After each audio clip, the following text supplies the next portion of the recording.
ലോകരക്ഷയ്ക്കായി ഭൂമിയിൽ അവതരിച്ച ദൈവപിതാവിനാൽ അഭിഷിക്തനായ യേശുവിൻ്റെ രക്ഷാകര സംഭവങ്ങളുടെ അവസാന മണിക്കൂറുകളാണ് കുരിശിൻ്റെ വഴിയിൽ നാം കാണുന്നത്.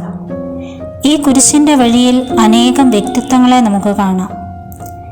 ഈ ലോകത്തെ നാം ഓരോരുത്തരെയും പ്രതിനിധീകരിക്കുന്ന ധാരാളം ആളുകളെയും അവരുടെ രക്ഷകനോടുള്ള അവൻ്റെ രക്ഷാകര പ്രവൃത്തികളോടുള്ള പ്രതികരണത്തെയും കാണാൻ സാധിക്കും. ഓശാന പാടിയവരും തള്ളിപ്പറഞ്ഞവരും ഒറ്റിക്കൊടുത്തവരും കൈത്താങ്ങ് നൽകിയവരും കരഞ്ഞു വിലപിക്കുന്ന നിസ്സഹായരും സ്നേഹത്തിൻ്റെ തൂവാലയാൽ ചേർത്ത് നിർത്തി കണ്ണീരൊപ്പിയവരും കൈയൊഴിഞ്ഞവരും കൈ കഴുകിയവരും എല്ലാം ആ പാതയിൽ കാണാം. ആ കുരിശിൻ്റെ വഴി ഒരു നിസ്സാര പാതയല്ല, ലോകം മുഴുവനെയും രക്ഷിക്കുന്ന രക്ഷാകര പാതയാണ്. അവിടെ നിറഞ്ഞു നിൽക്കുന്ന വ്യക്തിത്വങ്ങൾ ലോകത്തിലെ സകല മനുഷ്യരെയും പ്രതിനിധാനം ചെയ്യുന്നു.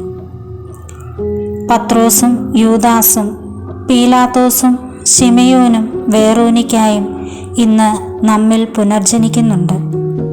ഈ ചെറിയവനോടുള്ള നിന്റെ പെരുമാറ്റത്തിൽ യേശുവിനോടുള്ള നിന്റെ കൂറ് എപ്രകാരമെന്ന് വെളിവാകുന്നു.